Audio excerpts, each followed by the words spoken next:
Getting to financial independence is hard enough as a single person, but as a couple, it's even more important to be working as a team.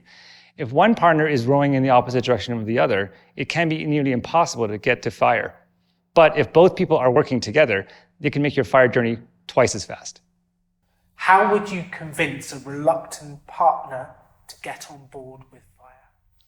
With beatings. That's one option. I think a large part of it is because when one partner doesn't want to get onto this FIRE journey, it's because they don't understand it. They think that it's like, I have to start sacrificing for this thing that I don't really understand.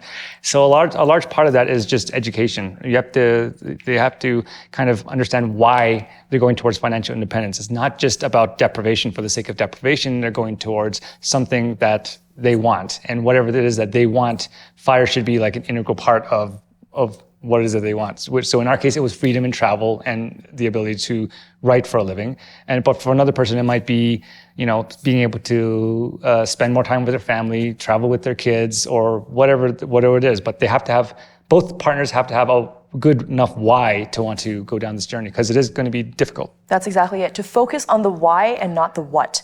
I would say it would be good to do a values exercise together, like look at what his values are, look at what your values are, and where they intersect. That is where the FIRE journey lies. What is it that you can work on together that helps you build both together the life that you want to have?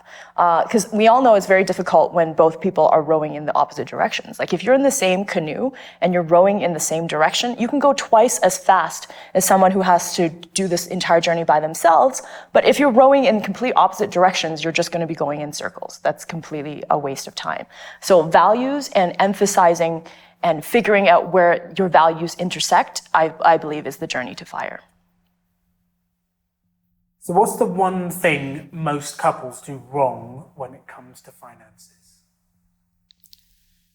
I think one person trying to push their values onto the other person. Like they get super excited when they discover FIRE, and then they like get into the weeds of the math, and then like this is how you do it, and this is how a portfolio is built. And the other person just gets overwhelmed because you haven't actually showed them why you want to do this. You're just throwing all this how at them. And not only are you throwing it at them, it's a fire hose of information rather than feeding them little bits of information and waiting for them to digest it first before you give the additional information. So I think the biggest issue is when one person gets too excited and just tries to jam it down the other person's throat.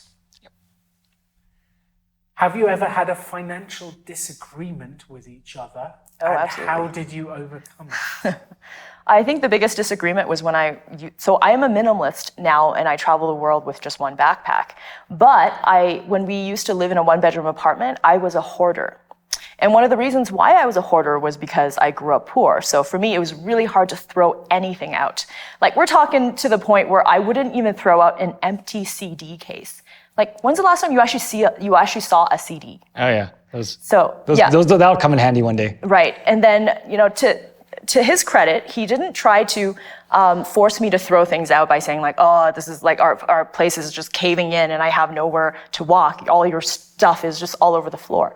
He said, well, you know what? Maybe we need a bigger place in order to keep all these things you're not willing to throw out. So we decided to go do some house hunting, apartment hunting.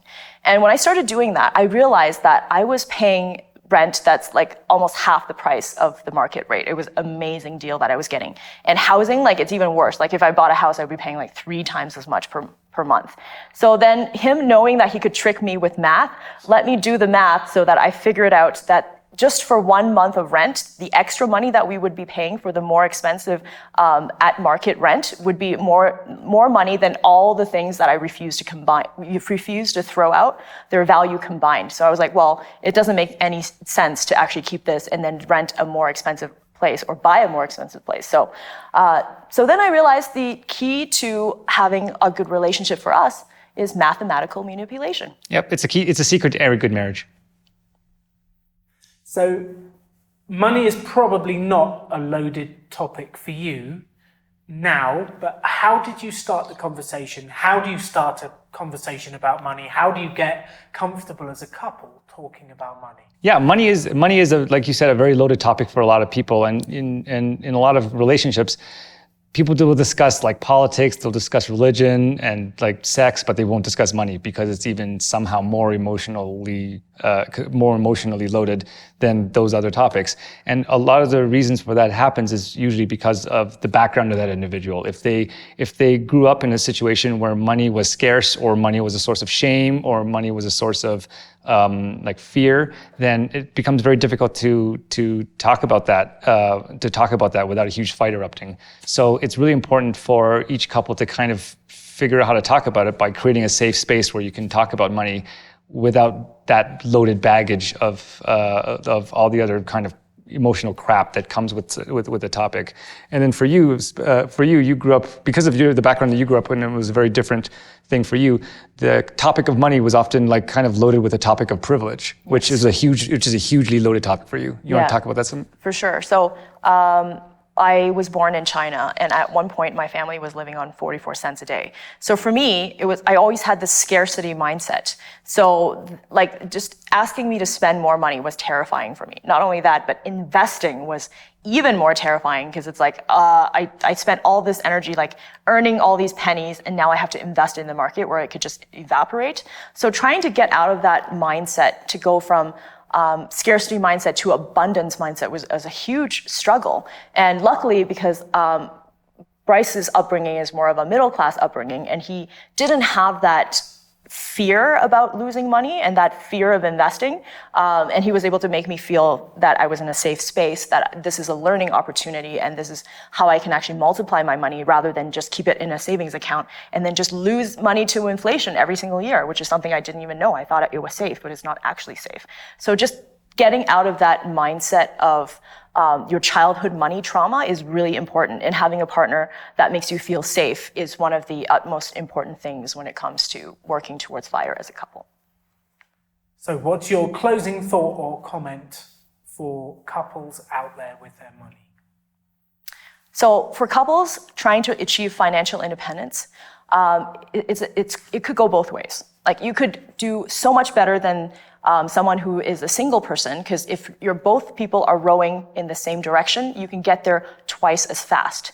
But on the opposite end of the spectrum, if you don't figure it out together, you could be rowing in opposite directions, at which point the canoe just doesn't go anywhere and everybody else can move forward, whereas you're staying stagnant. So I think it's really important to have understanding of each other, to have empathy for the other person, and to really understand what their values are and where they're coming from, and never ever just shove your values down someone's throat, and never try to drag someone towards FIRE, because someone's going to be kicking and screaming and you're not going to have any luck to get there.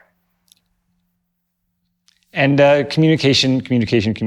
I mean, like, it's important for such a topic, for a topic as loaded as money, for how you, for not just what you talk about, but how you talk about it. And it has to be in the other person's language kind of thing. So like, there's a lot of people in this community that communicate with spreadsheets. And that sounds kind of nerdy and like weird and nerdy, which it is.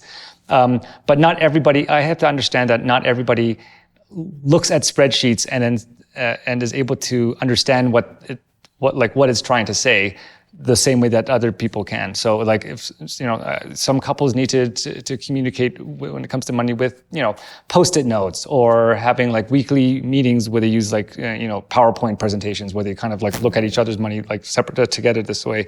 And some people have this created a dynamic where one person takes care of one type of account and another person takes care of another type of account, and then the two then like match up later on. But whatever that communication style that each couple has, they have to develop it, because if they can't communicate about money, there's no way that they're going to succeed in this journey. So it's all about finding a communication style that works for you, and whatever whatever relationship dynamic each couple has, it has to be custom designed for that person or set of people.